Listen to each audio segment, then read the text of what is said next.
Hello, hello. It's Lee Watts with Ashby and Co. Consulting. Welcome, welcome. It's Marketing Monday again. Actually, today is not Monday, but I missed Monday, so I'm coming back to give you some value, some tips, some practical information to help you with your marketing, business development, branding, and strategy. And so today I am going to talk very briefly about the fortune is in the follow-up. So we all know that we are doing business development, we're doing sales, we are trying to take our clients, our customers to the next step in the client journey.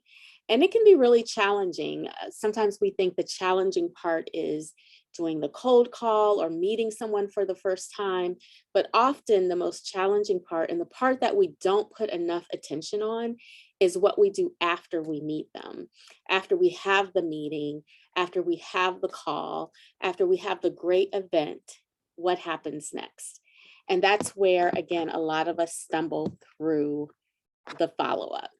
So I wanted to share with you all just a few tips on how to follow up and how the fortune is definitely in the follow up. So, number one, make sure you tell them that you are planning on following up with them.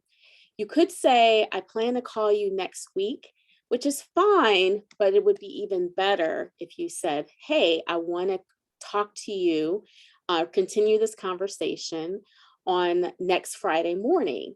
Will that work for you?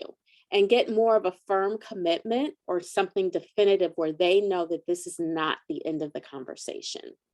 So figure out what that will be for you. And again, because sometimes our schedules are crazy, you may not even know the exact time or day that you're going to be able to follow up with them. So if you don't know that, that's fine. But if you can be definitive and clear on when you're going to talk to them again, when you're going to reach out to them, please do so. So make sure you get clear on when you're going to follow up with them and state that. Number two, what are you going to follow up about?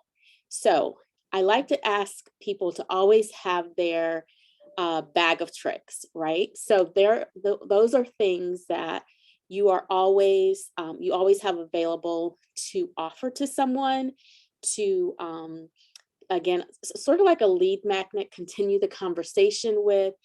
Something of value though. So if you know it's your target audience is maybe CEOs or executive leaders that are early in their career or transitioning, is there a book that you know is perfect for my target audience? Make sure you have a copy of that book, whether it's hard copy or an audio copy, and you always follow up with that book.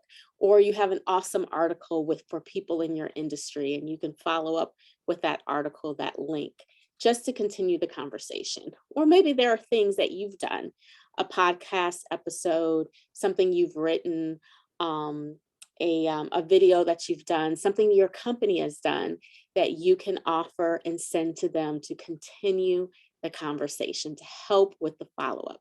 Remember, the fortune is in the follow-up.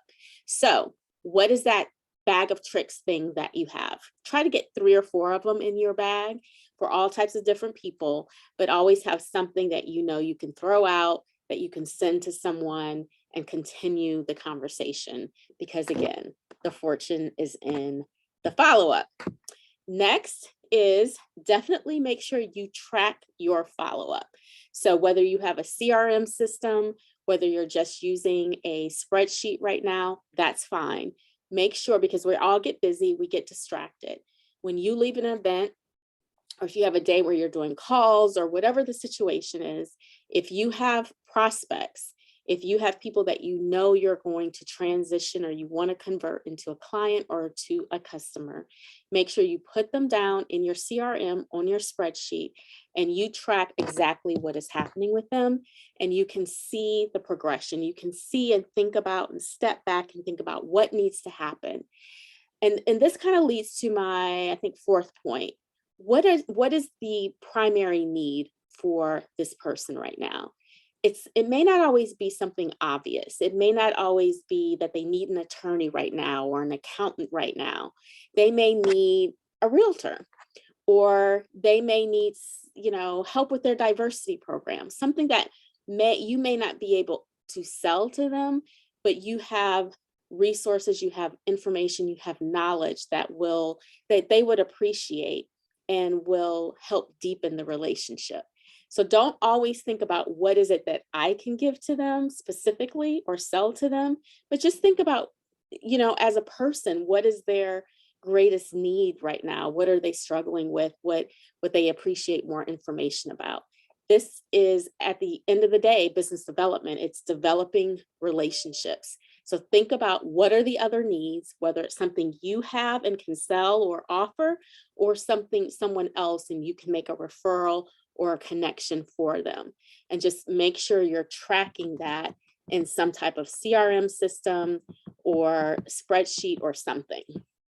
So we have thought about the knowing exactly when you're going to follow up with them, having something in your bag of tricks, keeping and tracking all of that information, and just making sure that you're clear on the value that you're bringing. And I think I'm missing a step there.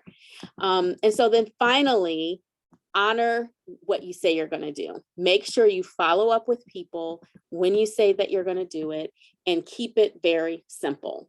So oftentimes we have big sales items. We have things that are kind of expensive and kind of heavy to engage in. And the more expensive and more complicated, the longer the sales cycle. So don't expect that people are going to buy sometimes on the second or even the third touch or conversation.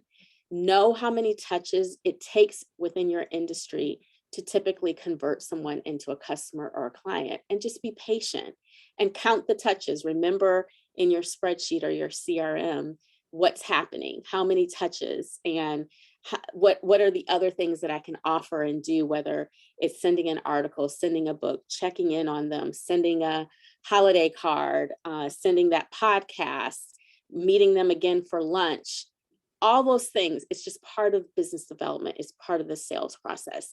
How are you adding value?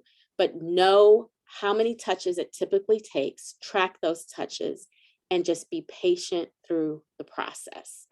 Keep moving, keep focused, be consistent, especially if you know this is a real opportunity for this person to be a client or a customer. Just be consistent and keep the train moving.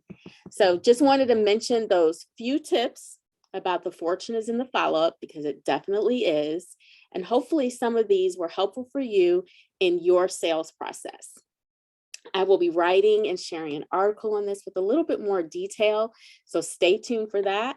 And if you have any questions about marketing, branding, strategy, or business development, please be sure to reach out to me at lee@ashbyandwatts.com.